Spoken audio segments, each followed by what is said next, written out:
Bana, kumbe Nyamela hakupoteza maisha, alisurvive kwenye ile ajali. Basi akikumbuka jinsi alivyopata ajali, akaapa kuwa lazima nimmalize Bonson na akaamua kubadilisha muonekano wake kabisa. Sasa leo Gukudua akampigia Bonson akamwambia nakuja kukusalimia kwani sija kuona siku nyingi. Bonson akamwambia sawa, lakini kwa bahati mbaya akaangusha glass na ikapasuka.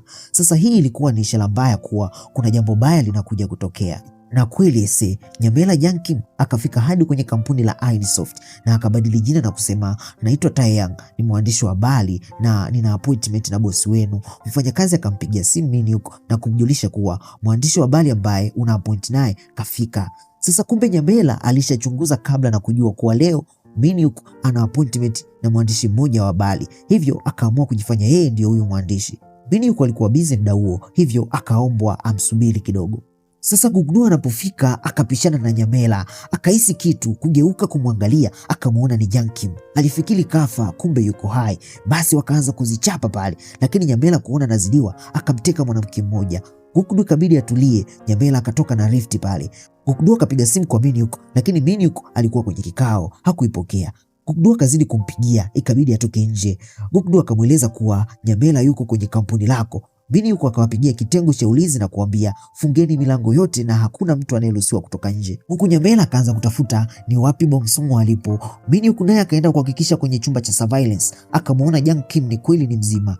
Gukudua naye akawa anaendelea kumtafuta Nyamela. Basi milango yote ikafungwa na watu wakazuiliwa kutoka nje. Haraka Min-hyuk akawahi ofisini kwake kumwangalia Bonson, akamkuta yupo salama, akamwambia Yang Kim hakufa. Mara wakaanza kusikia sauti ya Nyamela ikisema, Min-hyuk, mchezo wetu ndo unaanza, una dakika 16 tu, usiponipata kampuni lako lote linalipuka. Kisha akawa anacheka pale. Min-hyuk akamwambia Mr. Gong, baki hapa na umlinde Bonson. Bonson akamshika mkono na kumwomba awe makini. Min-hyuk akamwambia usijali, nitakuwa sawa. Kisha haraka akatoka nje na kuiseti saa kwenye dakika 16 ili aweze kumtafuta Nyamela. Sasa wakafika kwenye chumba cha podcast na kukuta wafanyakazi wamefungwa. Wakawafungulia pale, kisha Min-hyuk akatangaza kuwa hii ni emergency, watu wote zimeni kompyuta zenu na muende sehemu maalum kwa ajili ya ulinzi na usalama wenu. Basi Gukudua akamuuliza Bonson yuko wapi? Akamwambia yupo ofisini. Gukudua akawahi ofisini. Sasa huku Mr. Gong akataka kutoka na Bonson, lakini Nyamela akatokea kwa nyuma na kumzimisha, kisha akamkamata Bonson na kumteka. Watu wote wakatolewa nje, maana muda si mrefu jengo linaweza kulipuka. Nyamela akamzimisha Bonson na kumchukua, na kwa sasa Bonson hana nguvu kama zamani maskini. Sasa Min-hyuk akaona ili aweze kudili na Nyamela vizuri, akaagiza umeme wa kampuni zima uzimwe. Basi umeme ukazimwa na jengo zima likawa giza. Nyamela ikabidi aanze kutumia tochi. Min-hyuk akazidi kumtafuta, lakini Nyamela akapanda hadi juu ya jengo na kuamua kumfunga Bonson na mnyororo. Na Bonson ndo akawa anapata fahamu, na kwa sasa zilikuwa zimebaki dakika 6 tu. Maskini Bonson akafungwa na minyororo na kwa sasa hana nguvu kabisa. Nyamela akamwambia jifungue, tumia nguvu zako kama ambavyo huwa unatumia. Akawa anampiga maskini. Sasa Bonson amekuwa dhaifu sana baada ya kupoteza nguvu zake. Gukudua akafika hapa na kumkuta Mr. Gong kazimishwa. Akampigia Min-hyuk na kumwambia Nyamela akamteka Bonson. Min-hyuk akachanganyikiwa kabisa. Kumtraki Bonson akagundua yupo juu ya jengo. Basi akamwambia Gukudua na kuwahi huko. Nyamela alivyomshenzi akalifunga bomu kwa Bonson na akaseti dakika 4 na sekunde tu, akamwambia leo lazima ufe. Alafu akawa anamcheka. Min-hyuk akawa anawahi. Sasa Nyamela akaamua kufunga mlango wa kuingilia mahali alipo Bonson, kuhakikisha kuwa leo Bonson anafia humo ndani. Sasa Min-hyuk akafika juu na akawa anamuita Bonson. Sasa akapishana kidogo na Nyamela lakini hakumuona. Gukudua akafika hapa akakutana na kiboksi ambacho kinakuwa kama kinahesabu muda, akajua ni bomu.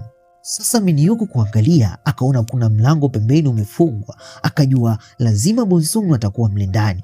Akasogea na kuanza kujaribu kuuvunja, akawa anamuita Bonson. Bonson ndani naye akasikia, akajua ni mpenzi wake Min-hyuk. Sasa kuangalia muda wa bomu ulikuwa tayari umeisha, akaanza kulia pale akimwambia Min-hyuk, hutakiwi kuwa hapa, naomba uondoke. Lakini Min-hyuk akamwambia siwezi ondoka, lazima nikusaidie. Bonson akamwambia kuna bomu na linaelekea kulipuka. Lakini Min-hyuk akawa anazidi kupambana kuvunja mlango, lakini ilikuwa ni ngumu kwani ule mlango ulifungwa na nyororo na ulikuwa wa chuma. Sasa Gokdu kushika kale kaboksi akakuta ni kamdoli kakawa kanacheka pale, kumbe halikuwa bomu. Yani Nyamela alikuwa anawachezea michezo mibaya. Basi Nyamela akatoka nje na kusubiri kuona nini kitatokea. Miniuku akapambana sana hadi damu zikawa zinamtoka maskini na nguvu zote zikamwishia, na tayari dakika moja tu na sekunde ndio zilikuwa zimebakia. Miniuku akamwambia, siwezi kuondoka hapa bila wewe. Maskini Bonsong na Miniuku. Basi ilikuwa ni momenti moja ya huzuni sana, na hapa Miniuku anaonyesha ni jinsi gani anavyompenda Bonsong. Yani hawezi kuendelea kuishi bila yeye, kama kufa wacha wafe wote. Bonsong akamwomba Mungu, Mungu naomba nirejeshee nguvu zangu ili niweze kumsaidia Miniuku. Mungu alisema niiteni nami nitawaitikia. Basi maombi ya Bonsong yakasikilizwa. Zile nguvu za ukoo ambazo zilipotea kwa Bonsong zikaenda kumrudia Bonsong, na kwa sasa akawa na nguvu mpya kabisa. Haraka kavunja minyororo na zile kamba, kisha akachukua lile bomu na kwenda kulirusha juu angani. Basi lile bomu likaenda likalipukia angani na kugawanyika vipande vipande, yani utasema ni kama baruti za sikukuu za mwaka mpya. Basi Mungu alisikia maombi ya Bonsong na kumsaidia na akafanikiwa kuokoa maisha yake pamoja na maisha ya Miniuku. Nyamela akashangaa, hii inawezekanaje? Basi watu wakawa wanashangilia ushindi, kwani kampuni lao lipo salama, na bomu lilivyolipuka ni kama surprise fulani hivi, yani utafikiri kulikuwa kuna sherehe hapa. Bonsong walilia sana, maana alifikiri huenda leo wangepoteza maisha hapa akiwa na Miniuku, lakini wamesurvive. Basi wakatoka pale na Miniuku alikuwa ameumia kidogo. Basi Bonsong akamwambia, pole jamani, patakuwa panauma sana. Pia akamwambia, nguo zako zimeharibika, nikipata mshahara wangu nitakununulia nguo. Basi ilikuwa ni furaha sana kwa upande wao. Kisha wakatoka pale kuelekea kupata msosi. Basi utani na stori mbalimbali zilikuwa zikizidi kuendelea. Baadaye Miniuku akampeleka Bonsong hadi nyumbani. Bonsong kabla hajaingia ndani akamshika mkono na kumwambia, leo ni siku yangu ya furaha zaidi ya zote hapa duniani. Kisha akamwambia Miniuku, usiku mwema na ulale salama. Basi Bonsong akaingia ndani na Miniuku alibaki akimwangalia tu. Basi Miniuku akarudi nyumbani akawa akatulia. Sasa akawa anakumbuka jinsi Bonsong alivyokuwa analia akimwambia, naomba uondoke Miniuku. Akajiuliza, kwa nini anajali sana maisha yangu kuliko yake? Huku nako Bonsong usingizi ulikuwa haupo kabisa, naye akawa anakumbuka alimwomba Miniuku aondoke na amwache, lakini Miniuku alimwambia, siwezi ondoka bila wewe, nitakuwa pembeni yako siku zote. Pia akakumbuka Miniuku alishawahi mwambia kuwa nitakulinda na sitoruhusu mtu yoyote akuguse. Ndipo Bonsong akagundua kuwa Miniuku anampenda na kumjali sana. Basi akachukua simu na kutamani kumtext, lakini akahisi atakuwa anamsumbua. Lakini huku Miniuku naye hakupata usingizi kabisa, yani alikuwa anamfikiria sana Bonsong kila dakika. Wote wawili wakawa wanafikiriana. Yes, basi haya wanasema ndo mapenzi bana. Wote wawili hawakuweza kupata usingizi kabisa. Basi Miniuku akaamua kuamka na kwenda kunywa maji, lakini mara kuna mtu akabisha hodi. Kwenda kuangalia alikuwa Bonsong. Bonsong akasema, nimejikuta na kumisi tu. Basi Miniuku akaongea kitu, akasogea na kumchapa Bonsong bonge la kisi, naye alikuwa kamisi sana Bonsong. Basi usiku wa leo ulikuwa mtamu sana kwao. Kesho asubuhi wakafika ofisini wakiwa wameshikana mikono, na hakuna sasa cha kujificha wala kuogopa tena, yani wameamua kuweka mahusiano yao wazi. Kisha Bonsong akaenda mahali alipofungwa jana, akaziangalia zile nyororo na kusema, Jiang Kim, lazima nikukamate kwa mikono yangu. Mtaani na kila sehemu picha za Jiang Kim zikasambaa kuwa yeye ni wanted, na msako mkali wa kumtafuta ukaanza. Baadaye Miniuku akakutana na Gokdu ili waongee. Sasa Miniuku akamwambia kuwa Bonsong ni mpenzi wangu, lakini Gokdu naye akadai Bonsong ni rafiki yake. Sasa wote wanampenda Bonsong. Wakaanza kubishana pale, lakini mara Bonsong akafika na kuwakuta wanagombana, akawaachanisha, kwani sasa hivi ana nguvu bara. Akawambia, nilitaka kuongea na nyinyi kuhusu namna ya kudili na Nyamela, lakini muda ulishakuwa umeenda sana. Akaona wapige tu waini, lakini wakamkataza na kudai watakunywa wao tu, kwani yeye ni mwanamke. Basi akawa anawajazia tu maglasi pale. Baadaye walipolewa akawabeba na kuwapeleka hadi nyumbani kwa Miniuku. Kisha akawaweka kwenye kochi, na leo miguu ya Miniuku akaiweka juu ya Gokdu. Yani sasa hivi anamjali sana Miniuku kwa sababu ndiye kipenzi cha moyo wake. Basi kesho palipokucha, Bonsong akawaandalia chai, na kwa sasa ikabidi wawe marafiki tu. Kisha Bonsong akawaambia, lazima nimkamate Nyamela, hivyo naombeni mnisaidie. Huku Nyamela akawa kama kachanganyikiwa, kafeli kumaliza Bonsong, na kwa sasa anawindwa kila mahali. Basi Bonsong, Miniuku na Gokdu wakakaa chini na kujadili jinsi watakavyoweza kumnasa Nyamela. Wakafikiria kuwa kwa sasa sio rahisi Nyamela kujitokeza, kwani anatafutwa kila mahali, lakini lazima atajaribu kutaka kumuua Bonsong. Pia wakafikiria kuwa lazima Nyamela atafikiria kutoroka kwa boti ambayo inasafiri karibuni. Sasa Minyuku akampigia Mr. Taek akamwambia, una deni kwangu. Akamwomba atafute Nyamela atatoroka kwa boti ipi. Basi Mr. Taek akakubali kumsaidia na akawaagiza vijana wake wachunguze Jiang Kim ataondoka kwa boti ipi. Basi vijana wa Mr. Taek nao wakaanza kumsaka Jiang Kim. Sasa baadaye Jiang Kim akiwa kituo cha basi, watu wakamuona, walipolinganisha picha ya wanted wakajua ndo yeye. Jiang Kim ikabidi akimbie, akaamua kwenda kununua bunduki moja kwa jamaa fulani. Basi akatoa pesa za kutosha na akaletewa mashine gani moja kubwa sana ambayo ilikuwa ni ya sniper na ilikuwa imetokea Russia. Basi alipotoka tu yule jamaa akampigia Mr. Taek na kumweleza kuwa yule jamaa ambaye anatafutwa kafika kununua silaha kwangu. Mr. Taek akampigia Minyuku na kumwambia kuwa Nyamela kanunua bunduki ya sniper. Minyuku alikuwa ameweka matangazo ya wanted hadi kwenye game. Sasa Jiang Kim akawa kafika supermarket kununua baadhi ya vitu. Sasa muuzaji kuangalia kwenye game akagundua kuwa huyu jamaa ndiye wanted. Jiang Kim akatoka pale anakimbia. Kijana haraka akampigia simu Minyuku na kumwambia kuwa nimemwona Nyamela alifika hapa supermarket. Sasa Gukdu akatoa wazo, kabla Nyamela hajaondoka lazima atake kumuua Bonson na ndio maana amenunua bunduki. Bonson akawaambia lazima wacheze mchezo ili wamuingize Nyamela kwenye 18. Basi wakapanga mpango jinsi watakavyomkamata Nyamela. Huku polisi pia wakapewa taarifa na Gukdu, nao wakapanga mpango jinsi watakavyoshirikiana kumkamata Nyamela. Yaani hapa Nyamela lazima akamatwe.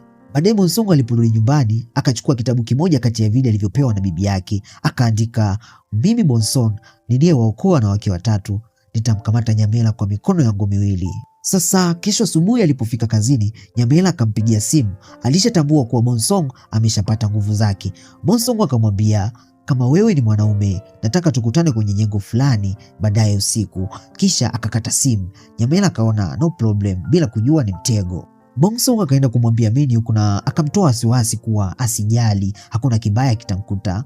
Minyuku akasema sawa, lakini Bonsong akamshika mkono na kumwambia usijali, kwa sasa nina nguvu, hivyo usiwe na wasiwasi. Basi Nyamela akakusanya pesa na kuziweka vizuri, kisha akaichukua ile mashine yake ili atakapomaliza tu Bonsong asepe kabisa.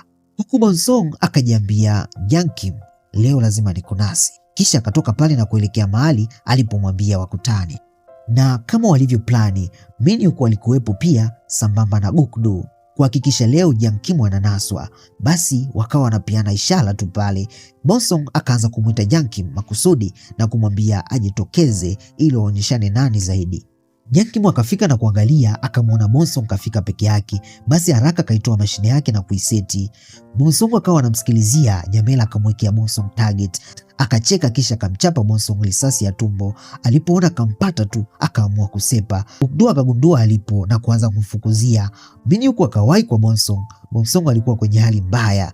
Huku Gukdu akazidi kumtoa mbio Nyamela. Minyuku naye akaamua kumuungia Nyamela, lakini kufika juu akakuta tayari Nyamela ashaondoka. Huku Nyamela akawasha gari na kuamua kusepa. Minyuku akamwambia Gukdu amfuatilie Nyamela sehemu fulani ambako ndiko boti inakoondokea.